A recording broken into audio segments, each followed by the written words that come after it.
তুমি তো লিগেল বউ হও আমার দল পরকীয়া মেয়েগুলো ওখানে দেখো, সেই পরকীয়া মেয়েরা তুমি ওখান থেকে বের করে দিলে না কেন? তুমি বলবা তুমি হলে তো পরকীয়া করছা।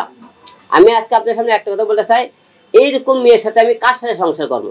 আমি জুতোর মালা গলার দিয়ে সারা বগুড়া, হ্যাঁ ঢাকা শহর বাংলাদেশ কান ধরে উদ্বাস করে আমি বাংলাদেশে আমি। তাহলে আপনারা অনেকেই বলেন যে ছেলেদের চরিত্র খারাপ, আমার চরিত্র খারাপ। তারপরে আপনারা কি বলছেন হিরো আলম পরকীয়া কাছে, মানে কি কথা আপনি? আমি ওই জায়গাতে এই কারণে জানি সে পরকীয়া করছে একটা মেয়ের সাথে। আমার কথা আমি পরকীয়া কি বলতে আপনি কি বলতে আমি জানি না। আমি পরকীয়া যে বলতে একটা কথা বুঝতে চাই যে আমাকে রিয়া মনিতের কোনো বেডে কি কোনো বাসায় কি কোনো জায়গায় আমার কোনো মেয়ে অবস্থায় অশ্লীল কাজে কোনো জায়গায় ওই মেয়ে সকাল দেখতে পারতো, তাহলে বললাম যে আমি পরকীয়া করছি। আমার বাবা যদি মনে করেন রক্ত লাগবে, আমি ফেসবুকে স্ট্যাটাসে অনেক কটা মেয়ে ছেলে আসলে বাবা রক্ত দিয়ে গেল, সেই মেয়েরা কি সবাই আমার গার্লফ্রেন্ড ছিল যে যারা রক্ত দিয়ে গেল?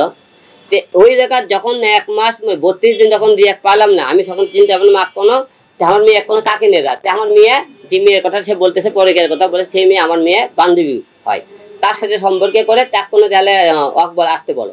তা আমার মেয়ে আর উনি ওই জায়গায় থাকলো।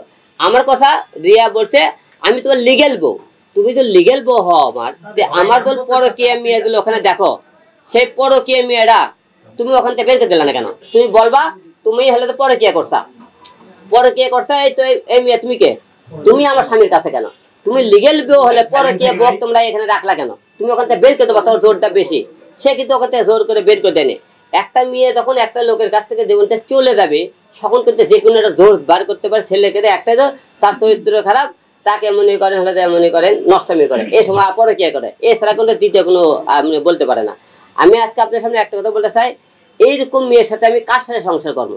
তার ফ্যামিলির একটা লোক কিন্তু খবর নেই না, যে মেয়েকে আমি সংসার করবো তার ফ্যামিলি দেখে আমি বিয়ে করে দিই, সেই মেয়ে দেখে ধরে বিয়ে করে, সেই মেয়েই তো কিছু হলে মানে অন্য পরপুরুষরা কাজ করে। তাহলে আপনারা বলেন এইরকম মেয়ের সাথে আমি আমার জীবন থেকে 3টে মেয়ে গেল।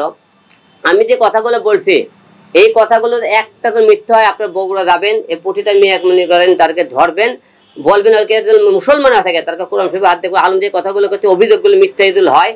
আমি জুতোর মালা গলার দিয়ে সারা বগুড়া, হ্যাঁ ঢাকা শহর বাংলাদেশ কান ধরে উদ্বাস করে আমি বাংলাদেশে আমি ইয়াকে দিয়ে দেবো, আমি বাংলাদেশ আর ঢুকবো না। আমার এই কথাগুলো একটা মিথ্যা হয়ে থাকে। আমি 3 বছর আমার জীবনে কেন আসলো, কি কারণ চলে গেল, এই কথা আপনাকে বললাম।